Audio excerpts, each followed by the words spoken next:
Welcome Strategy Battle Gamers to another GBHL YouTube video. You're here with your host GBHL Damian, and this is my hobby vlog number 13. I just wanted to fill you in a bit on what I've been up to before I started showing you some stuff, because it's been a while. So I thought rather than showing you a shot of my paint, you could instead stare at my hideous face. So probably best to get your paints out and try and get a bit of painting done, because I'm hoping this might be a relatively long hobby vlog, because I've got a fair bit to show you. So my last hobby vlog was 3 weeks ago, and I'd said in it that I was certainly planning to have one by next week. I just haven't been able to for a number of reasons, but I have not been idle. So I've been working on the stuff that I said I was going to be working on, and I'm going to talk you through the various bits and bobs and kind of explain why there hasn't been a hobby vlog. But hopefully this kind of bumper edition will show you a lot of cool stuff as well as what I'm up to next. So hopefully you'll enjoy that. Okay, so at the point I left you 3 weeks ago, I said that Dwalin was going to be my next thing. Young Dwalin was going to be my next project, and that I would I promised to have him done by my next hobby vlog, and he was done by my next hobby vlog because he's done now. But obviously it wasn't a week later, it was 3 weeks later, but here he is in all his young Dwalin glory. So there he is. I did indeed get him finished, but the reason I couldn't show you this 2 weeks ago when it should have been is I didn't actually have the model. I'd left the model at Tom's house, so I couldn't show him to you, and I didn't get it back till Thursday or Friday, by which point I figured that it wasn't really worth doing the hobby vlog, and that I would show you it the week after that. But yes, I got him done, and I have to say I was very, very pleased with him. Let's see as much, try and show you as much as focusing will allow. Very, very happy with his face, and he was a joy to paint. I basically bashed this guy out in one day. You saw him based and shaded. I did all the highlighting just over the course of one day. Probably took about 4 or 5 hours or something to finish him off. Very, very pleased with the kind of greens I managed to get on him, which kind of had that dark green but ended up in a kind of pale minty green highlighting, which was quite nice. There was a lot of metal on him, which I wasn't really looking forward to painting, but it was just really, really enjoyable. It was a very, very cool model to paint. I think that's probably slightly better colours for you. I was a bit worried about this kind of armour skirt he's got around here, about how hard that would be to paint because it's quite fiddly, but I don't know, it all just kind of worked. It was one of those models that everything just seemed to go right on, that there wasn't any complications like the eyes. I don't know how well the eyes will come up on here, but they came out well, like the kind of first time, and I didn't have to spend ages going back to that. I was really pleased with the flesh tone I got on him. It was just a lot of fun. I actually had I actually did this as part of a dwarf off with Kev Lawrence, Dead My Spectre, where on the same day I was painting Dwalin, he was painting Thrall, and we were kind of like updating each other via Facebook on how our dwarfs were doing, and which was kind of quite good motivation.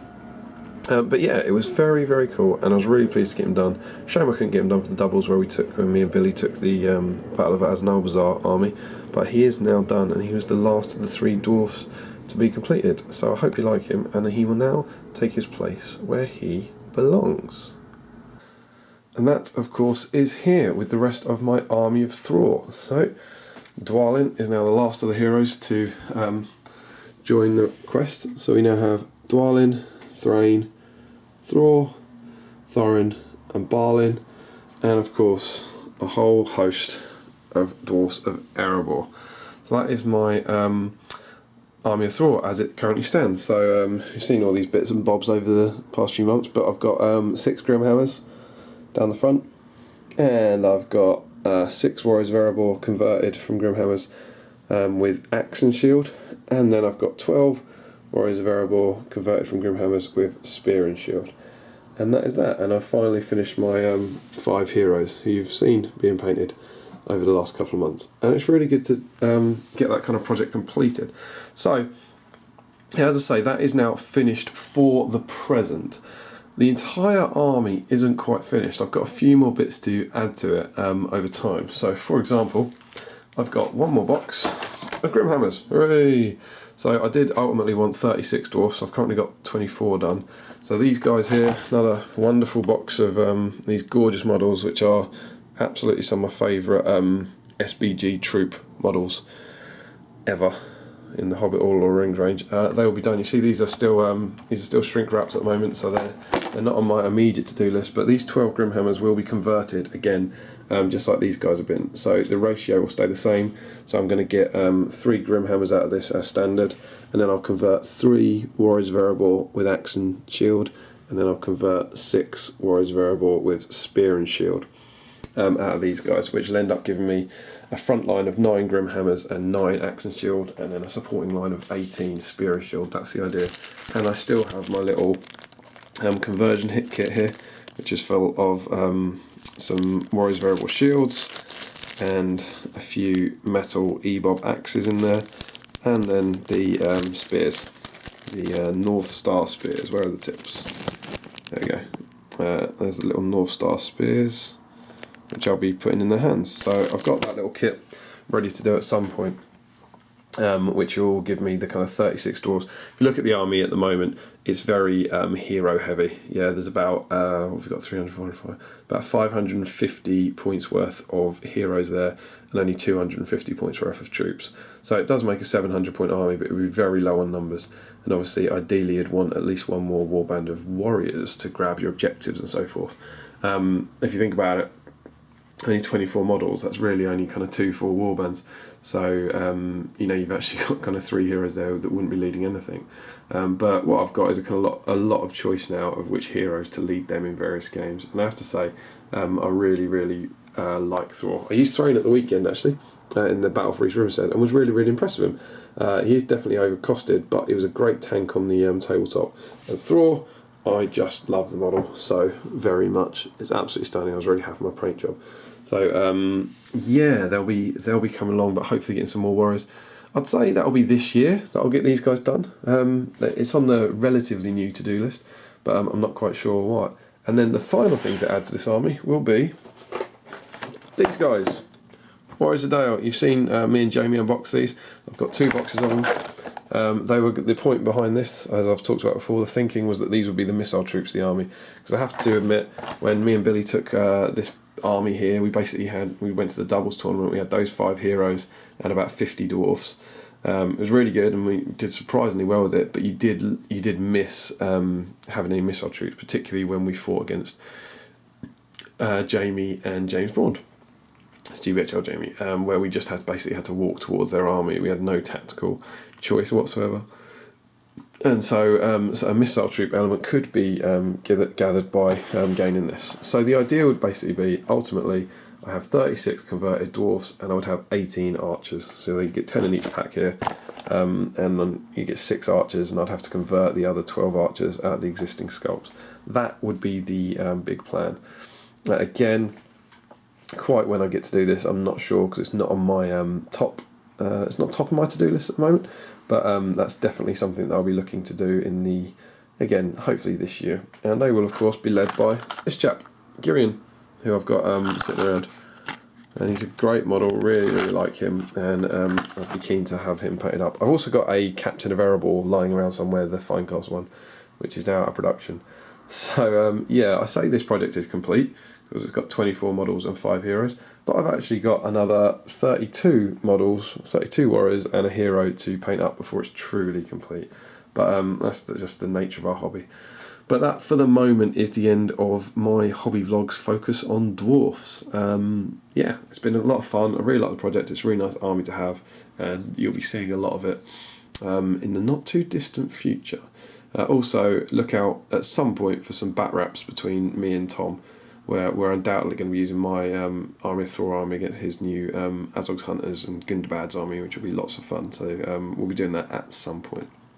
But yeah, as one door closes, as people say, another one opens, and I will now give you an update on the other project I've been working on, and which I'm going to be focusing on for the next couple of months, which is my Elves. Okay, so next up we're switching from dwarfs and having a look at elves. If you've been following my hobby vlogs for the last few weeks, or probably more like the last 2 months, you'll know that I was working on some Palace Guard.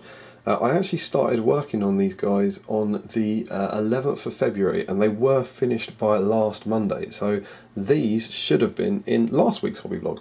And the reason they didn't turn up when I had Dwalin as well is because their bases weren't finished. So the models were completely painted, but I hadn't done their bases. and I thought it was better to save it up for them, and I ended up not doing their bases until the weekend, so that's why you missed out on your second hobby vlog from last week. But they are now finished, and they did take a while. As I said, I started on the 11th of February, and they were finished by about the 9th, so they took me the best part of a month to do 8, which I know is awful. Bear in mind, during that period I stopped for a week to do Dwalin, but yeah, it took about 3 weeks on and off because I didn't get a lot of painting time. But I am now delighted and relieved to say they're done, so let's take a look at them. So hopefully this will come out. So this is how the finished Palace Guard have ended up looking. Under this kind of, I've got a daylight bulb, but under this bright light it always accentuates the highlights a bit more and makes them look a bit brighter than they are. But here we go. So last time you'd see them, I had a dig through the videos to show you them. I'd done one highlight on them, on everything. I'd highlighted each step up once, and so they probably do look quite different now. They look a lot kind of brighter and a lot nicer, I think. And so I'll talk you through how I did that. So the cloaks had been base coated in Doomball Brown, shaded with Agrax Earthshade, and then highlighted with Doomball Brown. I then made them look, that kind of gets you that dark red effect. I then made them, why won't you focus? There we go. I then made them look slightly more bright red by mixing a kind of 50-50 ratio of Doomball Brown with Mephiston Red, and that was then the next highlight up for the cloaks. And then when that was done, I did a top highlight, which was a kind of three-way mix between Doomball Brown, Mephiston Red, and Bestigor Flesh, which is this kind of orangey colour. And that what that kind of created was a kind of pink, a kind of light but quite warm pink, which is the very top highlights here. I'm not sure how well that will show up, but it doesn't look pink to me. It doesn't make the cloaks look pink. It's a kind of nice top reddy kind of highlight. So I did that, and that was going to be the cloaks finished. But in the end, I decided that the kind of contrast between that second highlight and the third highlight, so the light pink, was very, very bright. You got a lot of it looked like there were pink lines rather than a natural blend. Now, obviously on a hero, I'd spend an awful long time on this, doing this to kind of get it right, with many, many layers. But just for troop models, even the ones I'm taking my time over, like these guys, I still didn't feel like I could quite do that, and I needed a kind of quick way of doing it. So I did add a fourth layer, which is kind of what you see there by where my thumb is, in those kind of gaps, which was, what I then did was I took that same highlight, so Mephiston Red, Doomball Brown and Bestigor Flesh, I got that up to that pink, and then I mixed back into it the Mephiston Red and Doomball Brown. So essentially it was the same mix, but it was just with less of the Bestigor Flesh in it, essentially to kind of make somewhere in between the second highlight and the third highlight. And I did that after the top highlight, and basically used it to work into the gaps between it. So I did my very top highlight, but then added a darker shade in between them, which isn't normally how I work, but I was really quite pleased with results, because it kind of, what it did was it dulled the cloak down a bit again. It brought it back to red and away from the pink, and I thought it was a pretty pleasing result. So certainly these cloaks aren't at hero standard for me, but for troops I was very, very happy with what I managed to achieve. So there's 4 of them. So that was how I did the cloaks.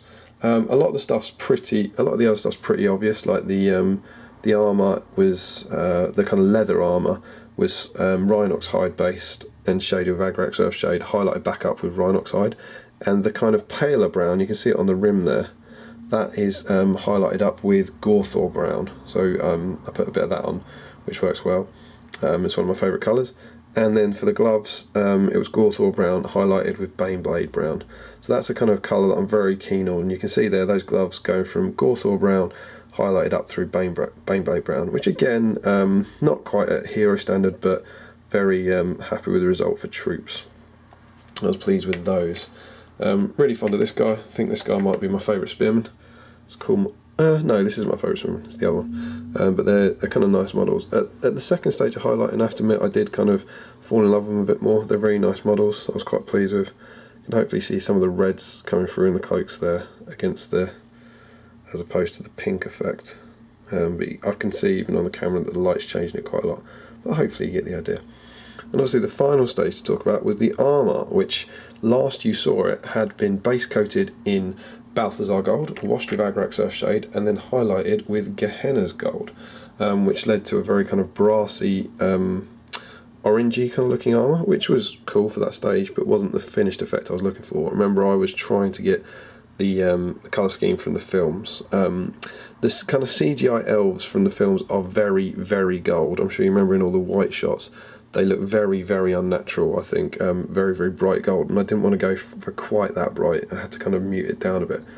But I ended up doing the third highlight as Auric Armour Gold. So base coat Balthazar Gold, wash, highlight up with Gehenna's Gold, and then highlight up with Auric Armour Gold.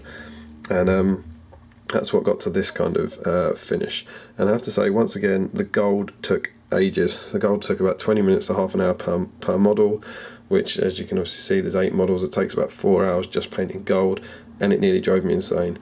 I actually stopped when I was doing that highlight. I was doing the Auric Armour Gold, and I stopped after about 5 models and did some highlights on other colours, which I've never done before. I normally always finish one colour first and then move on to the next, but I just couldn't bear kind of highlighting scale armour in gold anymore.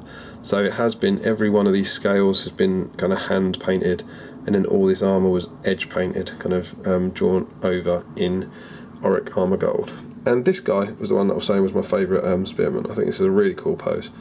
Really like this one. So a couple, they're still not my favourite sculpts, certainly, but a couple of them really jumped out at me as I started painting them up.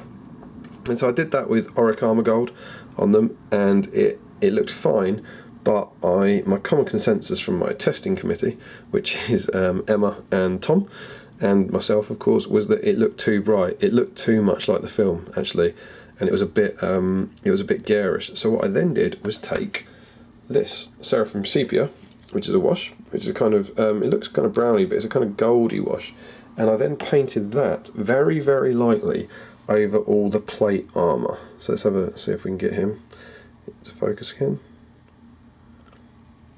There you go. Come back to us. There we go. So anywhere there's plate armour, I then painted it off, and what that does is I didn't use it like a wash like I normally would, kind of slapping it on everywhere. I just painted it incredibly thinly over all the plate armour, and it just dulled it down. So if you look at the back of the helmet there, you can hopefully, I think, you can still see the painted Auric Armour highlight, yeah, kind of going, I can't really do this, but you should be able to see patches going at the top of the helmet and the bottom of the helmet, and that looked like bright yellow when I painted it first, but just by putting the Seraphim Sepia over the top, it dulled that down no end, and I was really pleased with the result. So that went over everything except the scale mail. The scale mail I left as it is, and you know, as I said, the lights shine on it quite brightly. What you can hopefully possibly see is that the scale mail is slightly brighter than the plate mail. So just there on his arm, that should look brighter than that. And that's because the scale mail I thought looked alright and hasn't been washed with Seraphim Sepia, whereas the rest of it had. And ultimately I was really pleased with that result, and that was kind of it. Then just a few kind of highlights on the other bits and bobs, and they were done. So there are they. That is my Palace Guard finished, which was quite cool. And as I said, that got done. They were done last. Better? They were done. Here you go. Have a look at them. They were done last week. Last Monday they were ready, but hopefully, well, that is better, isn't it? That's interesting. Let's see if you can see some of the colours a bit better, like that. Yeah, that looks better. Ooh, interesting thing I just learnt. So you can see the scale mail there hopefully looks brighter than the plate mail and the shields, which was washed. So look at the legs there. Scale mail was just the Auric Armour highlight, and then the boot has been washed with the Seraphim Sepia, and you can see the difference it makes. And I was very pleased with that result. I might show you all my models in this way. I think it gives a better representation of the colours. You can hopefully see the cloaks there. As I said, not a hero standard, but certainly good for warriors. It did take me a while, but as I've said a while back, everything I'm doing this year is deliberately taking me a while. I'm taking my time over my warriors, because I think they're expensive models and I want them to look their best. Let's just see if we can just highlight a couple of them. But there were my 8 Palace Guard, finished last week, but I need to do their bases, so I didn't show them to you. But hopefully now our kind of 4-week, maybe 6-week journey with the Palace Guard, something like that, has been completed. And there they are. So they were finished by last week, but you'll be pleased to know I wasn't then idle in the last previous week, and I've got some more stuff to show you. So we'll cut to that now. So for the last week, what I've been working on is these guys, which are 6 of the brand new armoured Mirkwood Elves. You saw them a couple of weeks ago sitting on the shelf. There were 12 of them, and they were undercoated. But yeah, these are what I've been doing over the last week, and I'm very, very pleased. So I was pleased to get them done, and you should be pleased because I got these 6 guys done in a week, as opposed to the kind of 4 weeks or whatever it was it took me to do the Palace Guard. And really, really enjoyed them. So let's take a look at these guys under these new conditions I've just worked out.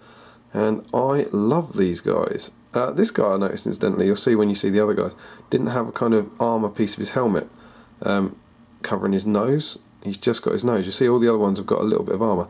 I don't know if that was a miscast or if this pose just isn't meant to be there, but he's missing that.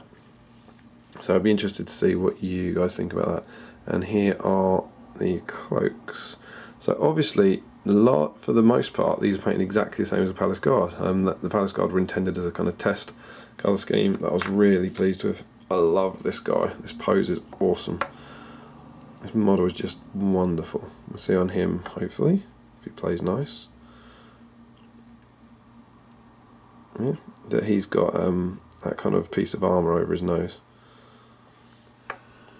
Maybe it doesn't want to play nice. There we go.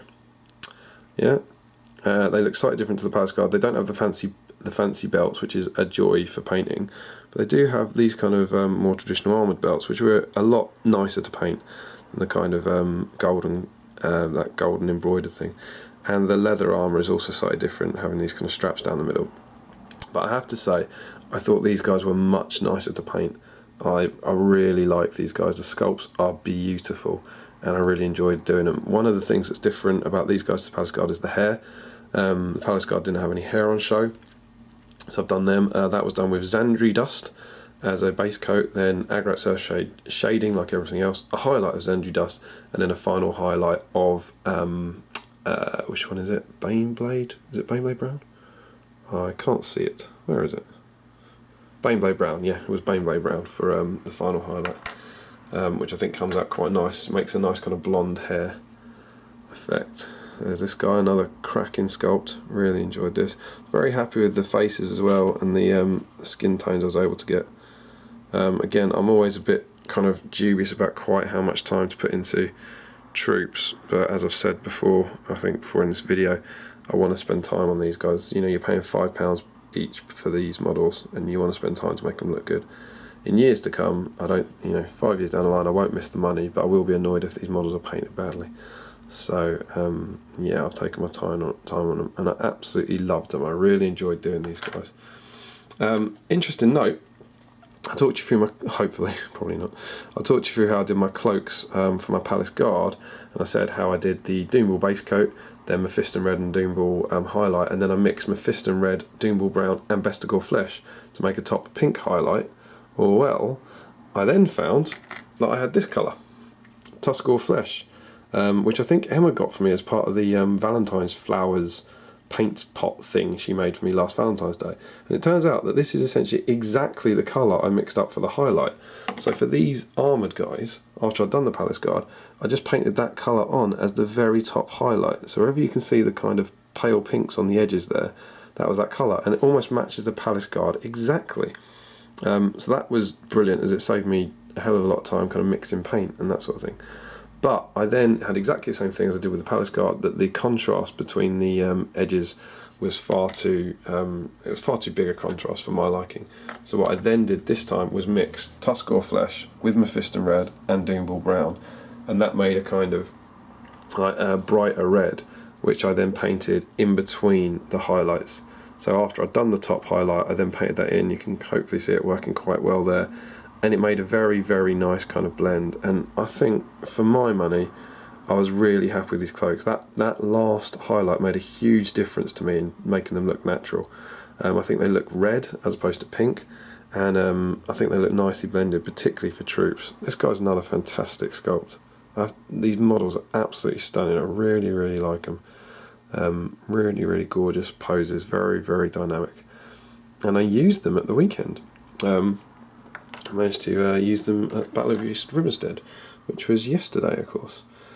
But yeah, and there's the last one. So again, almost exactly the same colour scheme as the Palace Guard, with the final plate armour of Auric Armour Gold having a Seraphim Sepia wash, whilst the scale armour didn't get it. And you can hopefully see that you get that kind of slightly different colour, which breaks the model up nicely. But yeah, these guys are fantastic. So I really, really liked these guys and have already used them in a game, and I'm very excited about getting them on the table some more as the weeks go on. So yeah, there's a kind of potential bonus. There's a GBHL Damian just painted some models fairly quickly, which is a very, very rare thing. Make the most of it because it probably won't happen again. But I've now got 6 armoured elves to join my Thranduil's Hall army, which is pretty cool, and I'll show you that now. Dana! So here is my current Thranduil's Hall army, which is really cool, so I'm very excited about. So over here, as we've had for ages, we have the old Tariel leading 10 Mirkwood Rangers, which I love. And then we've got the old Thranduil leading 8 Palace Guard, which are cool. And then we've got the old Legolas, which both this Legolas on foot, which is the Helm's Deep one, and that Legolas on horse are 2 of my favourite models in the entire range, now leading 6 armoured elves. And as you remember, this was all part of a plan to get to a 750 point army for East Rivenstead, which I didn't get done. I was meant to get the new Thranduil and 6 more elves done. I didn't get done, but these guys did all come with me to the tournament. So I had this, everything here was in my army at the weekend, and you'll hear more about this when me and Tom do the tournament review, except Tariel, she didn't come. But as you can see, I've got 10, 8 and 6, which is 24, so those were my 2 warbands. So I had the old Legolas profile and the old Thranduil profile leading 24 elves, and I called in some reinforcements from Erebor and Thrain, and the Warriors of Erebor joined them to make up the points. And it was a great tournament, and I really, really enjoyed using them. Some very interesting tactical challenges from using such a different army. In particular, it was really interesting going from an army that went from defence 3 with the Rangers to defence 4 with the Glaives and Archers, to defence 5 with the Palace Guard Spearmen, to defence 6 with these guys. So I don't know if I've ever used an army that goes through that range of defences, but it was really cool, and I really enjoyed doing it, and it really excited me for the army, which is cool. And the best thing I can say is, after having a bit of a slog with the Palace Guard, rushing through these guys, because I kind of found my groove with the colour scheme, made me want to paint more elves. You know, sometimes if you paint a lot of troops, you kind of get bored of it, but I'm really excited to go on to the next thing. So what I'm now going to do is show you the next thing I'll be doing. So here we go. Here are the next things that are on the paint station. It might not surprise you to see what they are. They are 6 more armoured elves and Thranduil, which is an awesome model. It's interesting that the reason I picked the Glaives and the Archers to paint up first wasn't luck, it was purely tactics really. It was a combination that I deliberately didn't want to paint the guys with shields because I was on the deadline and the shields take a long time to paint, so they got ruled out.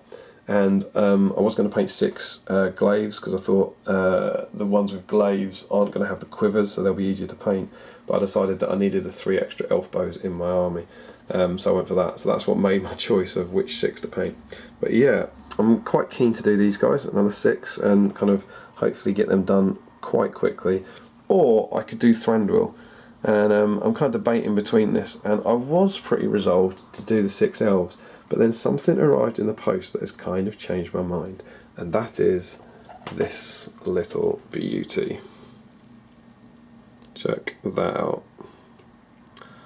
Oh yes, so this is obviously the Thranduil mounted model on a stag, as he should be, and this is awesome. And obviously it won't surprise many people in the Facebook group to know, but I think this is the first time we've shown it on the channel. This is done by the wonderful Mr. Dave Fredericks of Shadow and Flame, and he has converted this for me.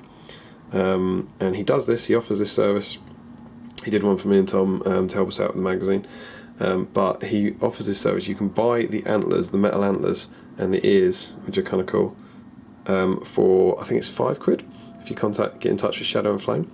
They're our channel sponsors, And also he can commission it to you, which I don't know if it's a public price, but if you message him, he'll let you know what he'll do. If you basically send him the mounted Thranduil model, he can convert this for you. And he said to me that he's been doing a lot of them. He's been getting a lot of interest in this, which hopefully when you see it, you'll understand why, because this is just fantastic. It's really, really incredible what he's done with this model. And what I love is it's not just a horse. It's not just a horse with antlers, but he sculpted the obviously all the kind of fur. Is it fur on a thing? Would it be called fur? Maybe it's a mane. I don't know what it's called on an elk, but the fur around the neck, which is quite cool. He's changed the tail. He's even changed the hoofs, because they look slightly different on an elk. Are you gonna focus there for me, or is that too much to hope for? Yeah, you're gonna show nice people. Oh well, I don't know if that's showing up. It doesn't look like it's focusing. You can hopefully see that he's kind of carved into those to make kind of the two possible toes. I'm not sure what they're called. And even the shape of the face, he's subtly altered to make it more like an elk. And he's done an absolutely incredible job on this, and I'm very, very excited about it. Normally, it's actually about the first model I've ever owned in an army that's been converted by someone else. I'm normally quite keen to do these things myself, but it was the sculpting that put me off. I just don't think I could do the level of sculpting that's required on the... there you go, look at the hooves quick before it loses focus. You can see what it's doing. I just don't have the skill to do the level of sculpting required on the mane. I knew Dave could do a much better job than me. I love that side as well, the way he sculpted the kind of fur going over the reins, which is really cool. And it just looks absolutely incredible, and is so much more like the film. So it's amazing what some of these talented people out there can do. So if you're interested in getting yourself a mounted Thranduil on an elk, get in touch with Dave. And so obviously this arriving suddenly got me incredibly excited to paint up Thranduil, but I'm still thinking maybe I haven't quite earned him yet. I haven't done enough troops, and maybe I should finish the 12 armoured elves, so that I've got a kind of another full warband for my existing heroes to lead. So I'm currently debating between these guys and these guys as who I should do next, and maybe in the comments below you can let me know what you think. Which one should I do? But they're going to be next on my project list. If I'm brutally honest, I think I'm almost resigned to doing these guys. I'm quite keen to kind of get some more warriors done, and then do a kind of hero as a treat for myself, which that model will certainly be. And I'm now planning on, I enjoyed using the elves so much, I'll be getting these done and probably taking them to the Desolation Stockport at the end of April, when they will certainly be painted by. And after that, I'm just very, very inspired by this whole project, to be honest. And so, as well as doing these guys, I've also got a few bits of other bits to paint up, but like leftover Palace Guard. But I have some more Mirkwood Knights, some Mirkwood Knights, and the new Legolas will be seeing the brush soon. And I even went so far as to get another warband of these guys. So I got another 12 armoured elves as well. So there are a lot of elves in the pipeline. I'm not sure if I'll do the second warband of the armoured ones as part of this wave, but I'm certainly over the next few months going to be doing Thranduil, these 6, Legolas, Tariel, and a few more Palace Guard, including a banner conversion. So that is what's on the cards for me. So there we go. Let me know. Shall I get stuck into Thranduil, or shall I get stuck into 6 more elves? If I'm brutally honest, by the time you've commented, I probably would have started on the elves. But hopefully next Monday I'll be back with some progress, I reckon, on these guys, and seeing how they've got on. I've actually got an idea that I'm going to do a hobby vlog of bit by bit, so you can see each stage as I go, which I kind of think will be interesting to some people, to see how awful my models look up to a certain point, and then how you can bring them out and maybe be a useful guide for some people. But that's it. So I hope you've enjoyed this bumper hobby vlog. It's probably over half an hour, I would have thought, but I had a lot to fill you in, and I hope it hasn't bored you to tears and that you got a lot of hobbying done. So yeah, I am back on the hobby vlog wagon, and we'll hopefully be back next Monday with some more progress. As ever, don't forget to comment, like, share and subscribe, support your hobby, follow us on Facebook and like us on Twitter. No, it's the other way around, and happy strategy battle gaming.